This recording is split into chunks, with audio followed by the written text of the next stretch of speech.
JamPlay.com. My name is Stuart Ziff, and welcome to Tools and Techniques. Nice to be here with you today. We've been talking the last 7 weeks or so about tools and techniques that are needed for playing the blues. And as I want to say every week, everything that we're doing here is perfectly applicable, concept-wise and practicality-wise, to playing just about anything you want to play. But this last 7 weeks has been pretty much tailored towards those of you that are really into playing blues and want to get better at playing blues. And just to recap, we've talked about good rhythm playing. What constitutes good rhythm playing? What are the most important rhythm parts? What are the basic rhythm parts that you need to know to play blues? And how to play them, how they work together. And then we moved on to chord voicings and just the most common chord voicings that you need to know to be able to play blues, dealing with dominant chords and ninth chords, things like that. We moved on after that to talking about the world of pentatonic scales and how to know them and how to go through all the positions and all the patterns. We talked about knowing your arpeggios, which is something I'm very keen on, and I think all of us who play blues and jazz and R&B and funk and that kind of stuff, we're all very conscious and hell-bent on knowing our arpeggios. You have to know your arpeggios to be able to play a good solo, because in the end we learn and we discover that it's not about playing scales. It's never about playing scales. It's about being able to identify the kind of chord that you're playing over, and what is that person who's playing a solo, what is that person playing, you know? And good players don't play scales. It's as simple as that. The scale is a reference point, just like the arpeggio is a reference point for what kind of chord, what the quality of the chord is. And the scale is the tool that can be used, one of the tools that can be used to figure out how to solo over that chord. And in terms of playing blues, you'll find that when you listen to all the greats, and by the greats I mean, you know, the Three Kings and Hubert Sumlin, and Otis Rush, T-Bone Walker, Eric Clapton, Duane Allman, Mike Bloomfield, all those guys. They don't play scales. They play things that are based in and around the scale. But they don't think in terms of, okay, well, we're playing a blues in A now, I'm going to play an A minor pentatonic scale. That's not the way they think. That's not the way a good soloist doesn't think like that. So in terms of learning how to improvise, that's why I stress these points. And then last week we were talking, I'm going to move ahead a little bit here. Last week we talked about combining the arpeggios and the scales to be able to play a good solo, to be able to play lines like this.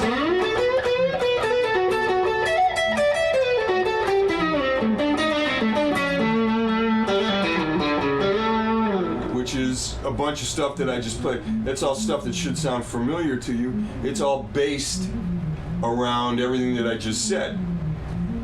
And then one of the other things we talked about last week was the idea of using slurs, because sometimes that idea sort of gets by us when we're first learning how to learn solos.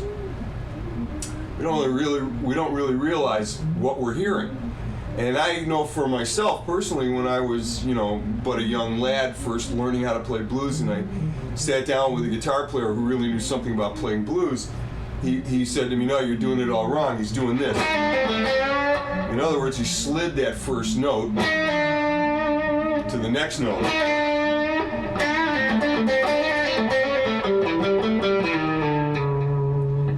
And guitar players do things like that. So we tend sometimes, not all the time, and I'm not saying that all of you do, but sometimes we miss those little things like that, those little nuances in people's playing. That's very important. You know, it can be anything from a slur, you know,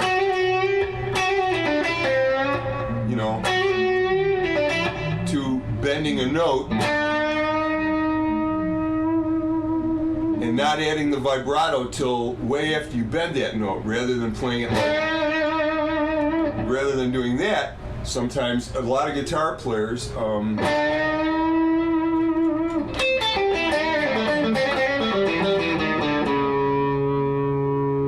sometimes we'll add vibrato like that. So what we're going to talk about this week are these little nuances, and these little nuances come into the areas of bending notes, and what kind of intervals to bend. You know, sometimes we just bend a half step. Sometimes we bend a whole step. Sometimes, if we've got good hands and good fingers and we've developed a certain amount of facility and strength, well, then you can bend up a step and a half. You know, you can play a note and go.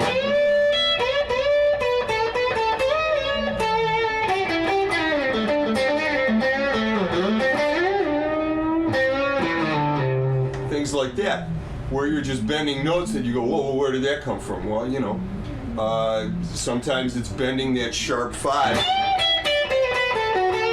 If you've listened to B.B. King, you heard B.B. King do that a million times. Well, he's bending the sharp 5, which has nothing to do with the minor pentatonic, to the 5th, because I'm thinking as though I'm playing in the key of A right now, which is the key we're going to be in today. And then coming out of something that is based loosely in the sound of the major pentatonic.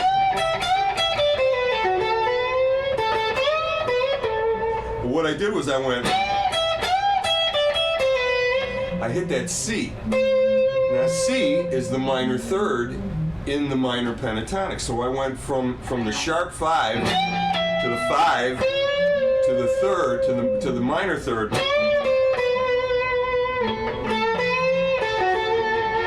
To the 9th and things like that. So what am I doing is I'm playing a bunch of intervals that sound really great against the chord, and I'm not thinking in terms of, well, I'm going to play this scale or I'm going to play in and out of this scale, because when you're bending that note,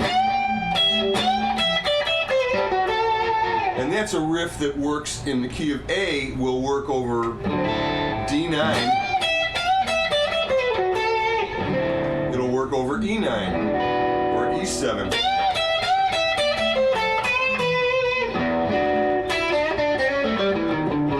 So it's kind of an all-purpose riff that works over all 3 of those chords. How you work it into your solo, that's up to you. If you're doing your homework and you're learning some B.B. King stuff, you get a feel for where B.B. likes to play that riff. If you're listening to Freddie King, you get a feeling for where Freddie likes to do something like that. And if you're thinking about the notes that you're bending, then you must be listening to Albert King, because he was the master of the big wide bend.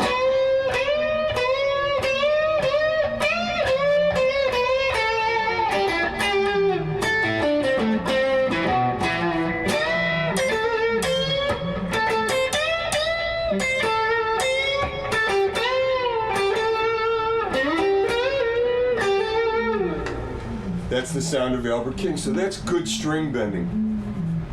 And then another thing we're going to talk about today, I'm just going to kind of review what we're going to be doing. We're going to talk a little bit about tremolo. And I don't mean like amp tremolo. I mean the kind of tremolo that we do with our hands. Like when's a good time to use it? When not to use it? How about playing tremolo with single notes?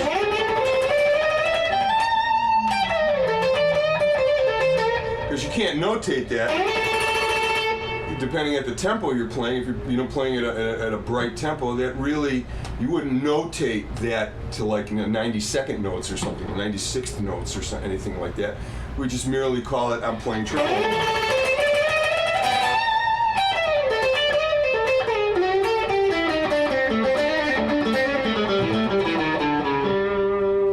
Buddy Guy uses that used to use that to good effect. Clapton still uses that to good effect. It's not the kind of thing that you want to use all the time. You kind of want to save it for that right moment, and I'll show you about that in a second. But let's get started on what we're going to talk about today, and let's talk first about string bending. And make sure that we've got a good technique for string bending, because I hear a lot of people pick up their guitar, they bend a note and it's flat or it's sharp. They've gone too far when they bend the note. In other words, you got to bend in pitch. Is really the big lesson here.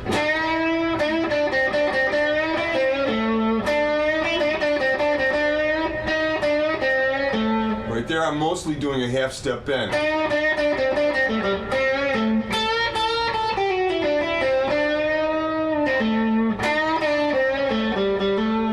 So let's take a look at that very first note, which is, I gotta admit, I have to tell you that, if you have any questions, please feel free to type them in and I'll get them, and I'll do my best to answer your questions today.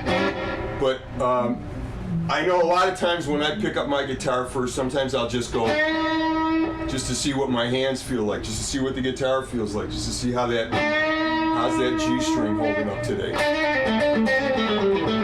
And that's really like probably one of the easiest notes on, one of the easiest strings in this position at the 7th fret. It's one of the easiest notes that you can bend, to play D at the 7th fret and just give it a little push. Push it up a half step, right? Or bend it up a whole step, right? And this first riff we're going to look at is very simple, right? I mean, it really doesn't get much easier than this. In other words, you're going to bend D up a whole step.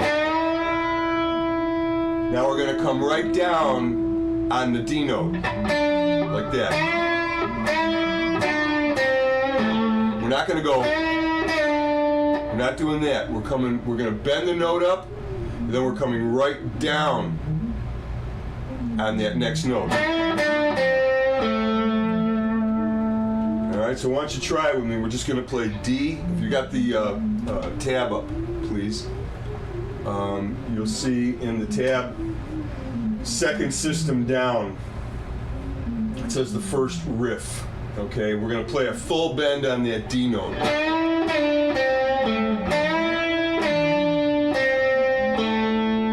And you see that the second note is written at the 7th fret, and it is a pure D note. We're going to come down on C at the 5th fret, 3rd string, and we're going to come down on A, which is the root of our chord, on the 7th fret, 4th string. Okay, now, if you've got that down,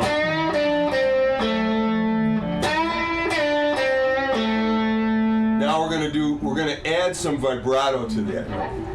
But we're not going to add the vibrato until the very last note.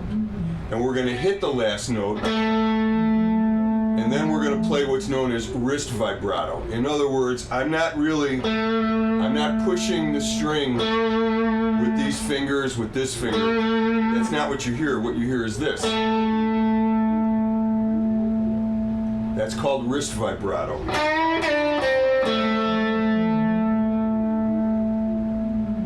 And what you're hearing is it's just adding a nice sort of a shimmer to the note. I kind of liken it to the visual of, watching cream pour out of a pitcher, slowly, and it's coming down, and it almost looks like a sheet. And that's how I hear this kind of wrist vibrato.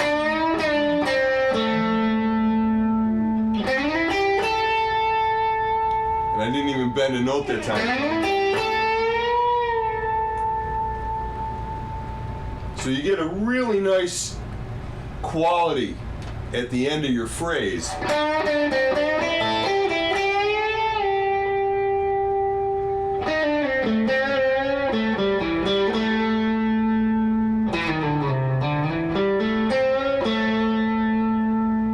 Just like that. And basically what's going on here is that finger is just kind of rocking back and forth. I'm not pushing the string at all. The string isn't moving. What's moving is my finger.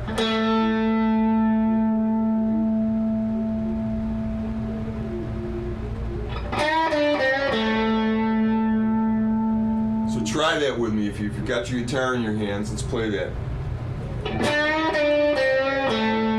We're going to bend that note. We're going to bend that D up a whole step. We're going to bend it up to E. Going to come down on D, C, A, and then add that wrist vibrato. Okay, here we go. 1, 2, 3, 4. Like that. Nice and easy. All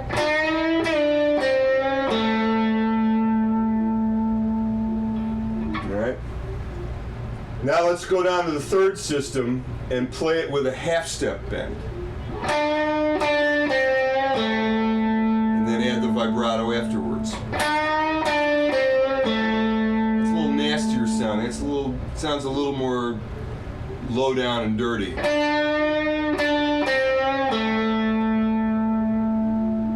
Still a nice phrase. Still a nice phrase, and with the inclusion of the vibrato at the end of it, it sort of coaxes it out. It coaxes it out at the end.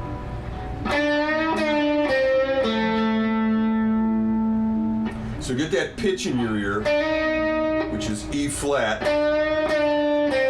and just give the string a little nudge.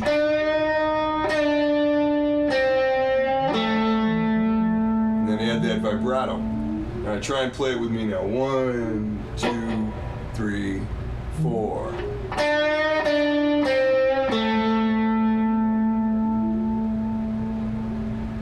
Try it again. 1, 2, 3, 4.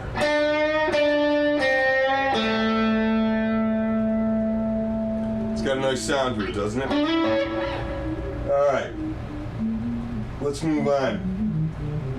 Now, and I'm going to play all this stuff with a track to show you, but let's take a look at this very first.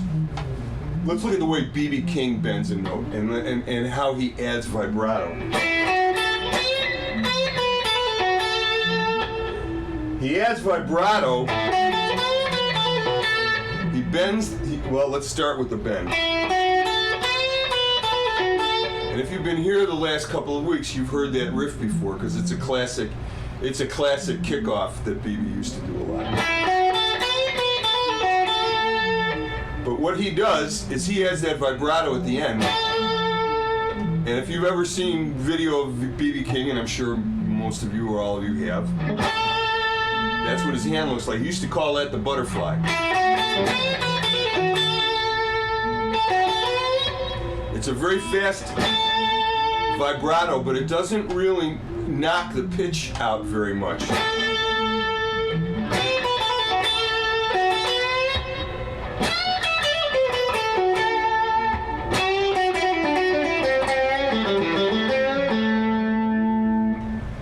So he used to do that opening riff. I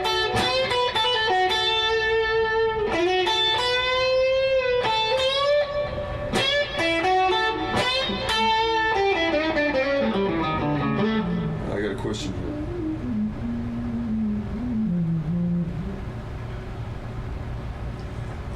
I'm not really, it's coming from my wrist. To answer your question, it's coming from my wrist. But really, yeah, my hand is, you can't see my hand, but that's what my hand is doing. But it's really coming from the wrist. And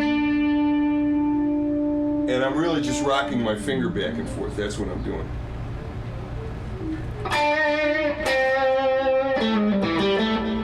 But I'm not,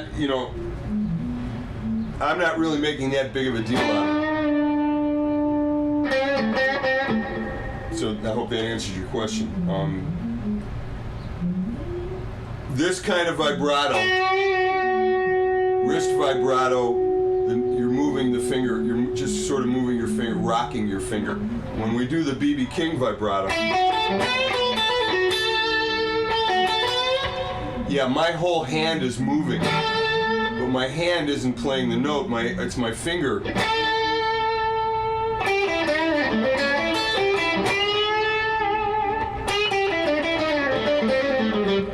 The inside part of your hand is the hand that's doing all the work. These are the muscles that are basically pushing the strings around.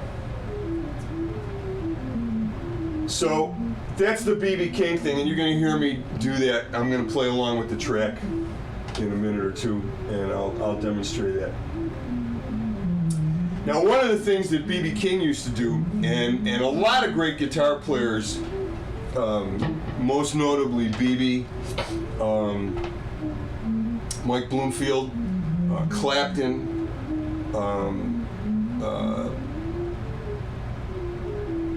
they're known. They used to do this great trick where they would play a note, right, or play a series of notes, or play a phrase.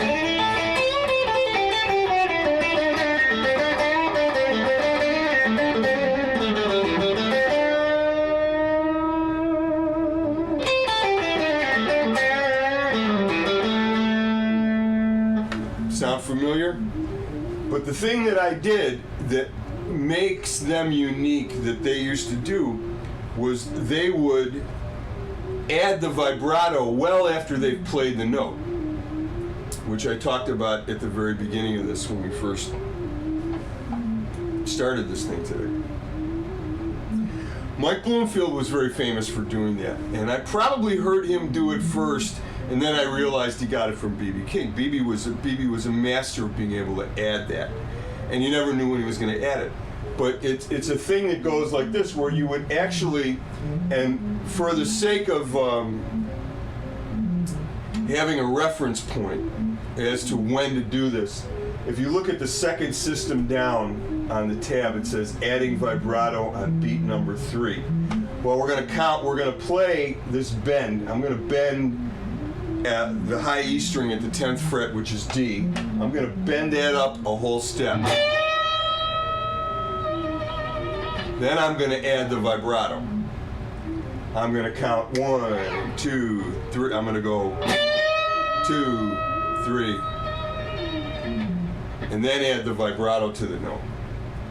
Now, this is the kind of thing that takes a certain amount of control, because a lot of us, in fact, probably all of us in the beginning, will tend to add that vibrato much sooner, whereas like the people I mentioned, B.B. and Clapton and Mike Bloomfield, and sometimes Duane Allman, would really wait to what I consider great dynamic and dramatic effect on the phrase that they're playing. Because when you think about it, it's a tool that does create even more drama in your playing and in the phrase. And if you think I'm being, you know, if you're going, he's full of it, you know, he doesn't know. Go back and listen to these guys, because when you hear them play a really great phrase, and they always play great phrases, these guys. When you hear those great phrases, it's that thing that sort of goes through you, you know, that sort of knocks you back on your heels when you hear it, is the drama that they are portraying in their playing. And that's what it is. It's true. It's for dynamic and dramatic effect. At least that's the way I see it. I'm sure there are a lot of other people, other teachers that see it that way. But let's do that. We're going to play this. We're going to grab D on the first string at the 10th fret. We're going to bend that up a whole step right up to E. And we're going to go 1, 2, 3. And on 3, you're going to add the vibrato. 1, 2, 3. Like that. 2, 3. Now you're getting a real effect.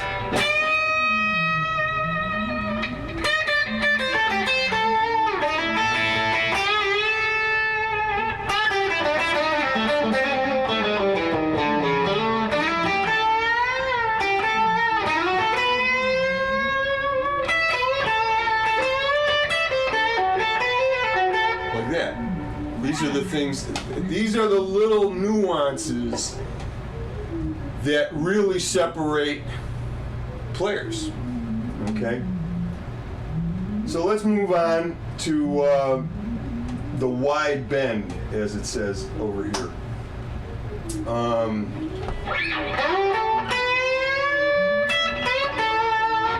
Duane Allman was famous for this one. The first time I ever heard this bend, it was on the Live at the Fillmore record. And he's in the key of A. He's taking that B and he's bending that up a whole step and a half to D. Then he's coming down the string. He doesn't release the bend. He comes out of the bend right to the next note on the first string. Now this is a technique thing. Albert King used to do this.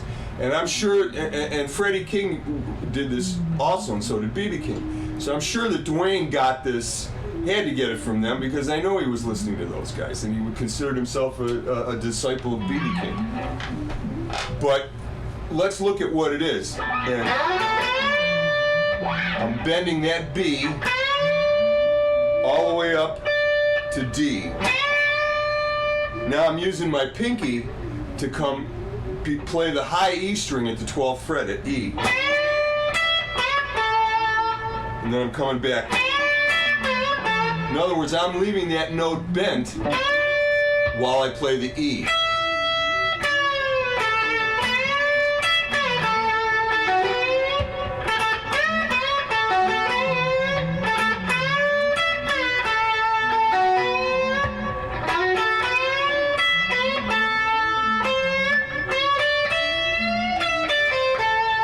Now, one way to come out of it is like as it's written in the third measure under where it says the wide bend.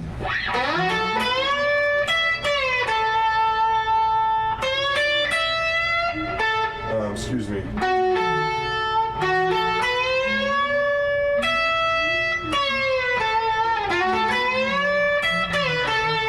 Just like that. All right? So you can come out of it just like that. You got a great phrase. You can come back to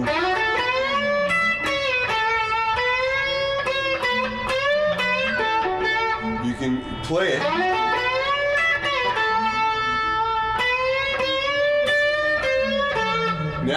Now this one isn't written, but you might want to check this out. This is very Albert King-ish. And we're going to play A at the 10th fret on the B string. Now we're going to bend B.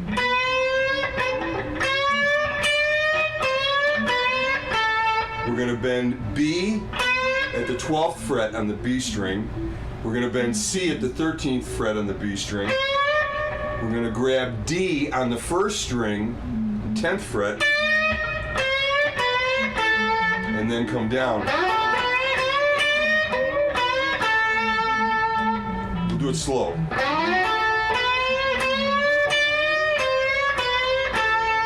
Just like that. One kind of a big circle around those notes. That's good string bending, because you're bending notes as the note is bent. Your tonality kind of goes in between the cracks, as we say. It's not wrong at all.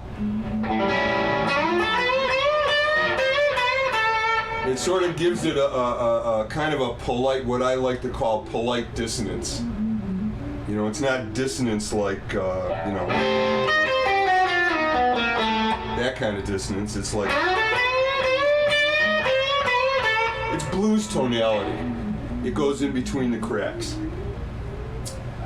But that's that kind of string bending, and that's definitely a thing that Albert King used to do, and you probably heard Stevie Ray do it. Stevie Ray Vaughan used to do it a lot. But I like it on.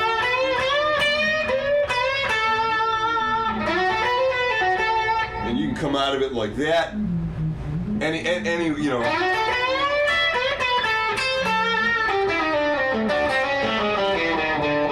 You can walk it back down to that fifth position if you want to see we have a question.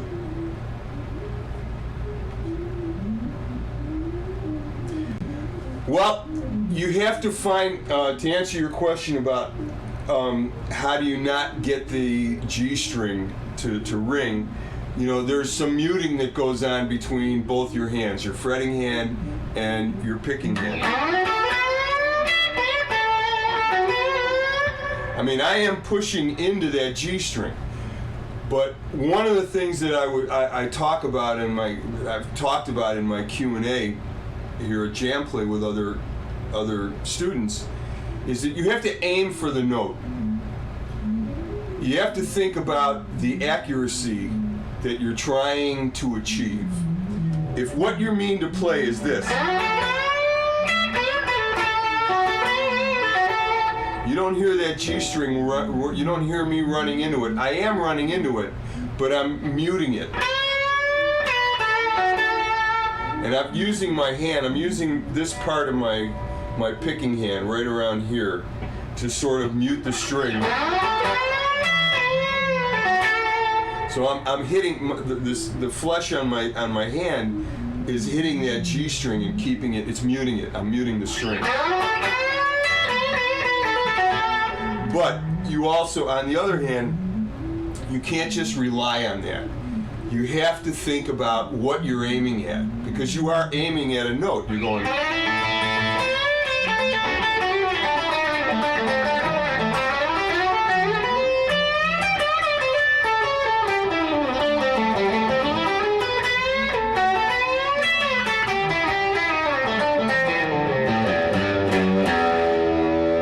You know, you didn't hear me hitting anything extraneous in all of that I was playing.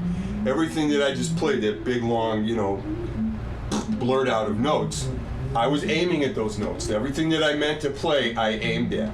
So you have to think, you have to sort of get your mind wrapped around that idea for a minute, that it's not, you're not just learning a lick, you're not learning a phrase, you're learning how to play it, but you're aiming at the notes that you're going to play.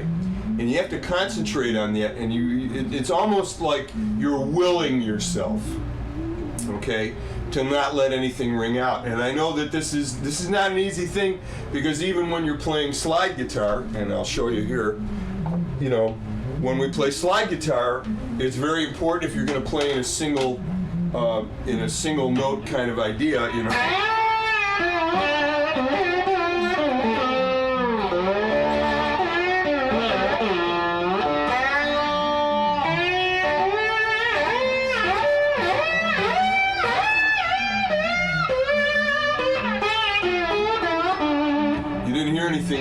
You really didn't hear anything there except single notes.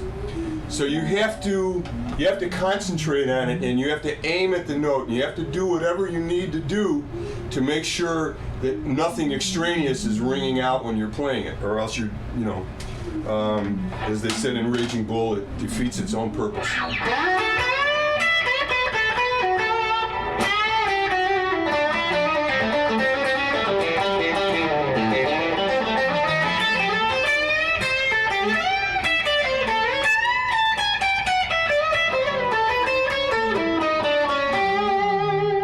So you have to aim at the notes. You've got to really concentrate and look at it like that. So that's some of those wide bends. Let's do one more of the wide bend. And this is one of this is one of the greatest all-purpose riffs that you can learn in blues. And it works great in rock and roll, too. I learned it first from B.B. King, from listening to him. Very famous for playing it. Freddie King certainly utilized it. You know, Bloomfield did.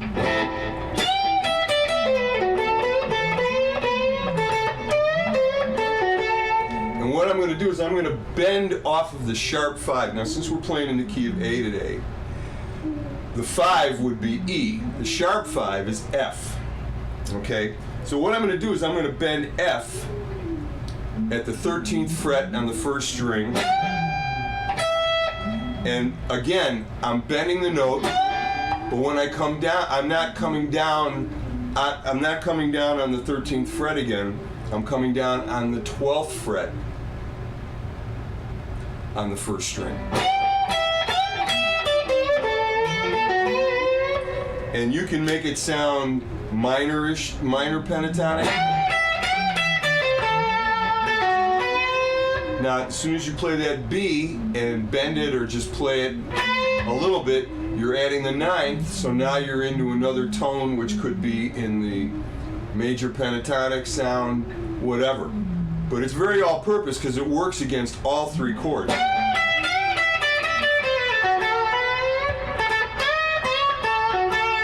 And you can get a lot of mileage out of that riff because of all the notes that are available to you between the 10th and the 12th fret.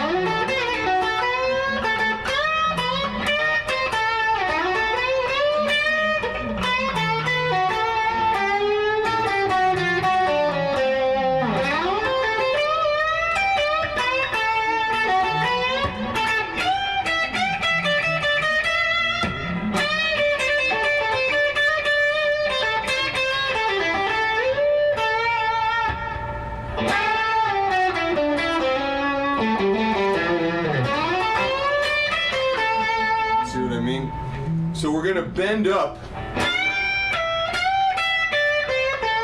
We're going to bend that F at the 13th fret, then come down on the 12th fret,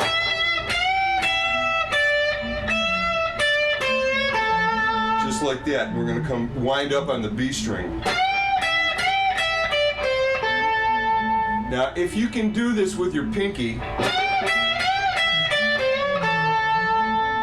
now you're playing with good technique, and your fingers are ready to hit any of the right notes in that area of the fretboard.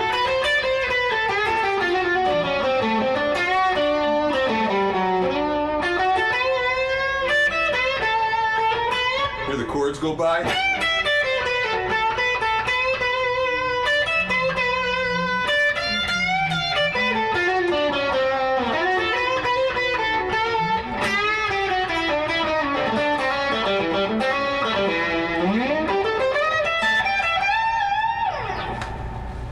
So that's one of the cool things about bending that sharp 5. Let's try and play that together one time for a second here. We're going to bend up. We're going to bend that F all the way up to G. Knocked it out of tune. We're going to come down just like that. We're going to play F, E, bent F, E, D, C, A, just like that.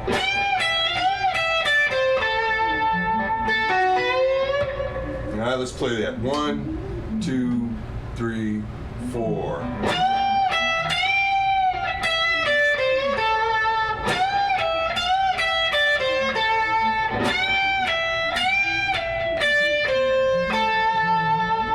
And we add vibrato at the end. And I would add that finger, what we call the finger vibrato, the B.B. King thing. All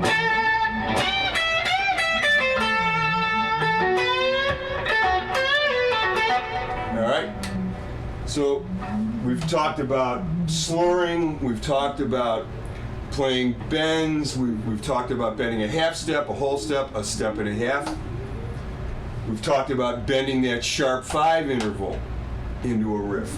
Now let's talk about one more little dimension to add to our playing, and that's the idea of tremolo. And I don't mean like amp tremolo, like,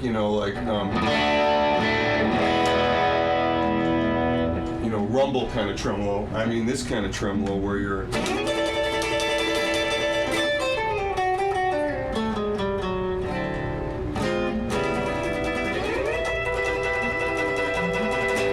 there. And T-Bone Walker was great at doing that.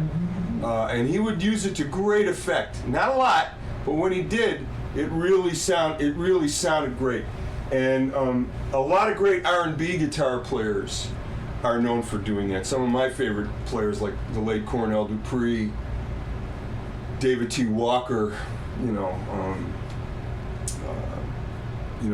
the guys, Robert White, who played one of the Motown guitar players, Joe Messina, one of the other great Motown guitar players. These guys had that such good technique that they could, they might be playing. And I'm going to show you what I'm going to do is I'm going to add it when I'm playing rhythm.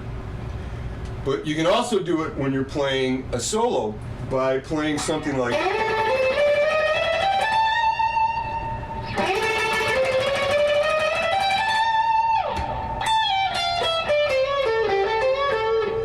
Clapton, there's a great example of Clapton using that on his version of Tore Down, the Freddie King tune on From the Cradle. He's playing, and just, I think it's when he goes to the 4 chord. He, just as the band is just as about to go to that 4 chord, he adds, he plays some tremolo on about 4 or 5 notes, as kind of in the style of how it's written here on that on the second last system from the bottom, single note tremolo. Like that. You see it's going from the 10th to the 13th, 15, 16, 17. And actually I'm going 18 to 20.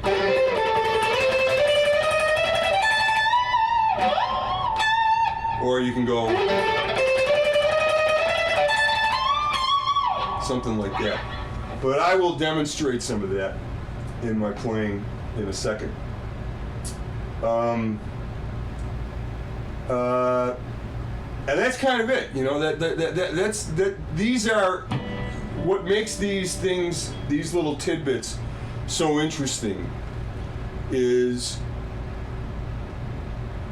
they bring more of a personality to your solo. They bring more of an attitude to your solo. They add more character. If you're playing rhythm,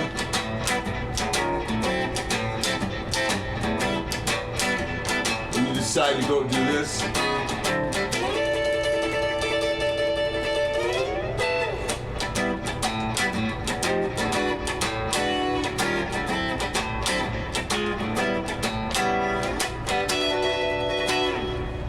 you're going to add a different kind of character to the kind of blues that you're playing. You're actually taking the blues a little more uptown when you do something like that.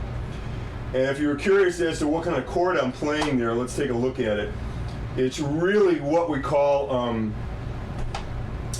it a third inversion of a 9th chord, because the 7th of the chord is in the bass.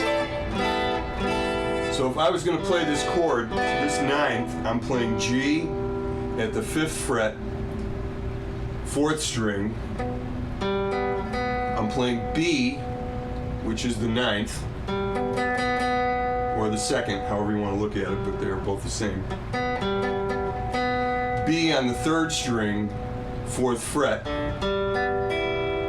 Then I'm playing E and A respectively on the 2nd and 1st strings, 5th fret. And we would call that a third inversion 9th chord. That's a 9th chord. That's an A9. Now if you play this chord up here at the 10th fret, you got D9.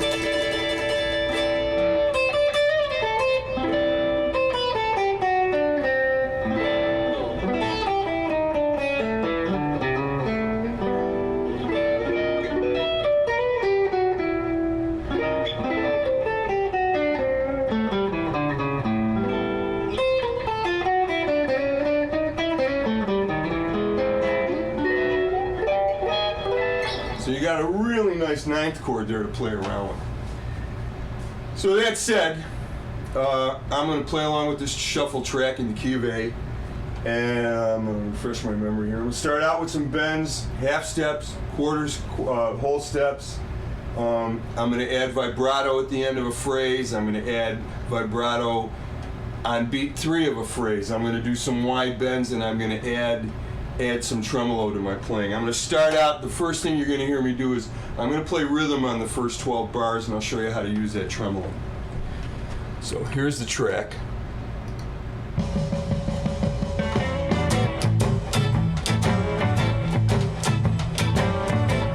Now I'm going to add the tremolo here on the 4 chord.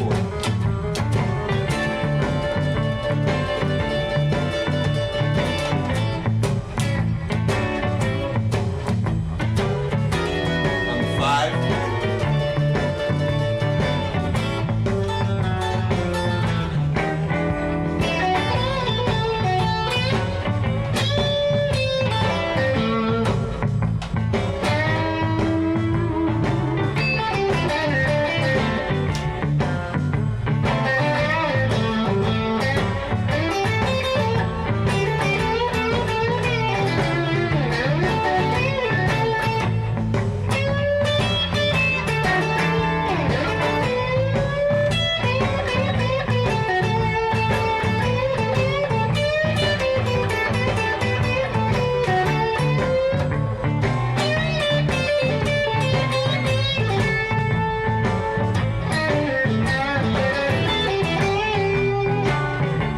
I'm going to bend a note, and I'm not going to play the vibrato till the beat 3.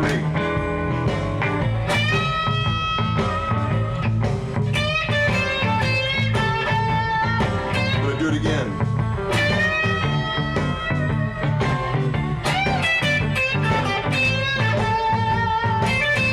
I'll do it again.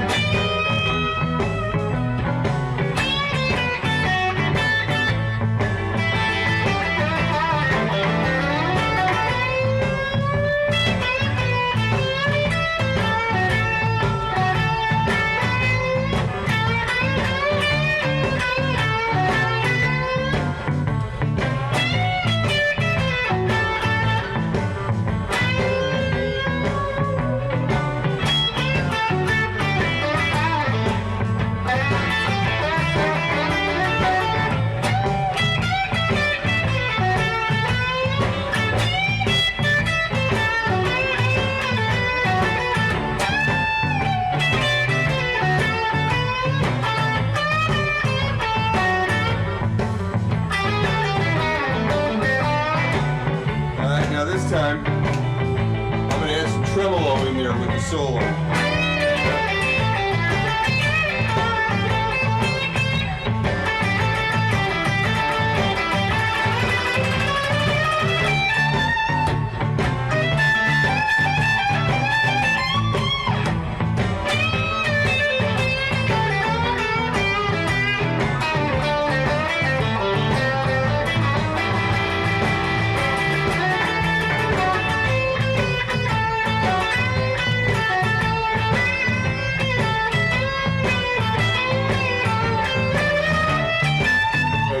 Tremolo.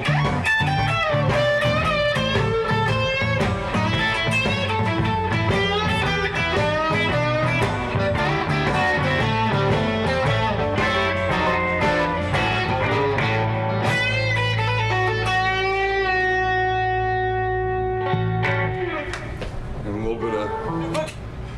little bit of a wrist vibrato at the end of that. What's my favorite?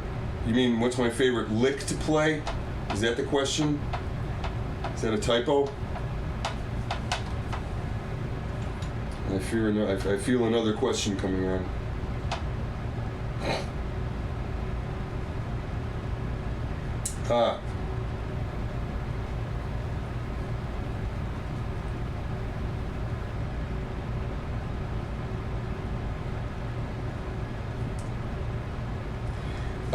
To your question about the bridge, yeah, I would get another bridge. You may want to do that. If your strings are popping out, you definitely need a new bridge. That would be my call. And if I had to say, do I have a favorite lick? I don't know that I have a favorite lick. I don't think of. I try extremely hard not to think in terms of licks. A phrase that I will go to, I call this a phrase. To me, that's a phrase.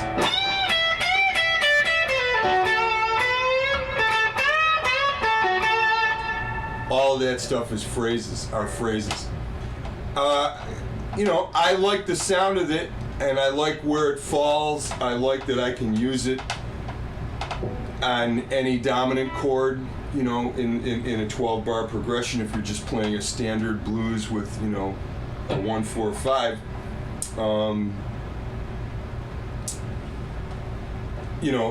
that's probably the one that I will, I tend to lean. I don't lean on it, but I'll do it. I'll use it. I can't say there are phrases that I like to play. Maybe you heard me go playing that little triplet, and sometimes coming down, coming down to the major third. Those are just things that I do. It depends on my mood, depends on who I'm playing with, depends what the tempo is. What kind of a vibe am I putting into my solo? So I can't really say. I've got a couple of things that all guitar players, like all musicians, there are pet riffs and phrases that we like to lean on. So if I had to pick one, I would say.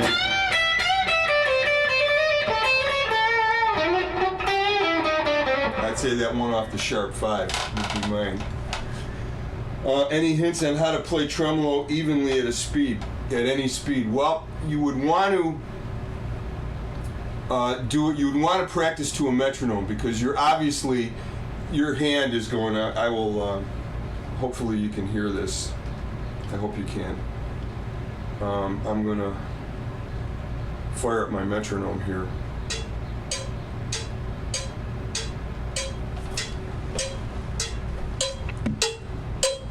I'm sure you can all hear that.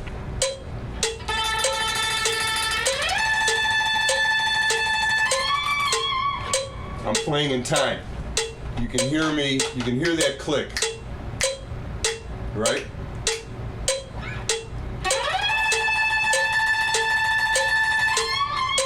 When I came out of the tremolo to that riff,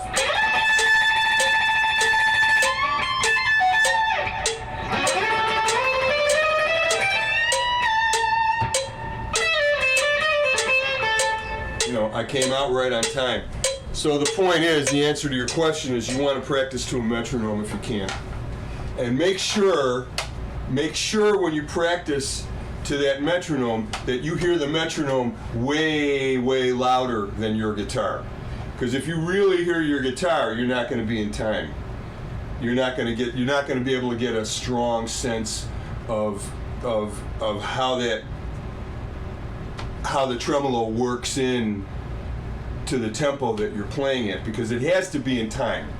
If you listen to any guitar player that does use tremolo to great effect, it's in time. Not that it's like. When I say it's in time, you know where one is. You may not be able, you don't necessarily have to, shout out the number one, but you know where the groove is, you know where that click is. You know that you're playing at that speed, you're playing, 10 times faster, playing those notes, but you're playing, they're faster than 30-second notes, I know that.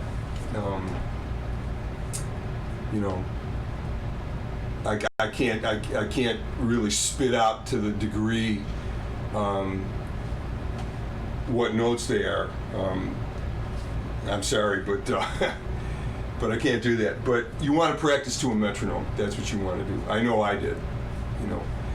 And be sure that you're playing from your wrist also. You don't think that this part of your hand is doing it. It really is. It really is coming from your wrist. So you want to, think of the Tin Man from The Wizard of Oz, oil, oil. You want to have a really loose wrist when you play. You notice when I'm playing rhythm,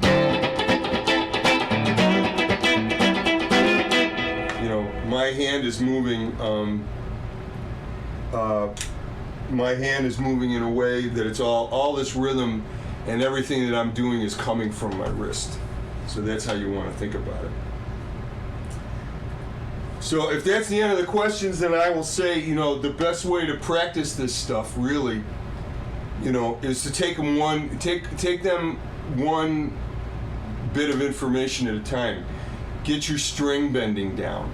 Get it down accurately so that you're not bending too far and you're not bending too short of the pitch that you want to be at. It's very important. It's very important. You don't want to be calling the neighborhood cats when you're playing. You want those pitches to be as dead on the money as you can get them. Beyond that, work on your, work on your vibrato. Work on that B.B. King vibrato where you hit the note. Excuse me, my hand slid off. Where you're just fluttering that note. Think of that butterfly, because that's what B.B. used to call it. He called it the butterfly. Well, you know what a butterfly's wings look like, and I'm sure that's how he thought of it, And then really practice hard on that trick of adding vibrato after you've bent the note. To where you play, play a phrase, play it slowly.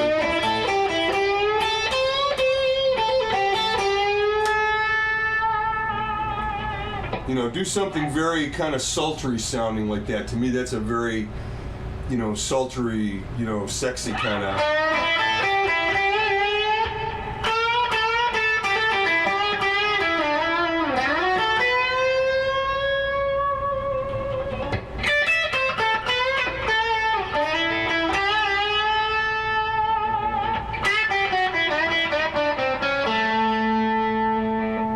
Get that real smooth quality to your playing, and it's going to pay big dividends for you, just practice that vibrato stuff in a slow kind of manner. Don't try to play the fastest things that regardless of how much facility and how much you know right now. If you're looking to improve your vibrato and being able to bend those notes and then add that vibrato a little bit later, you got to practice that stuff slowly, as you do everything. And I tell all my students, I tell everybody, you got to practice. We all practice this stuff slowly. No matter whether you're playing slide guitar, you're playing blues, you're playing jazz. To play jazz and play octave.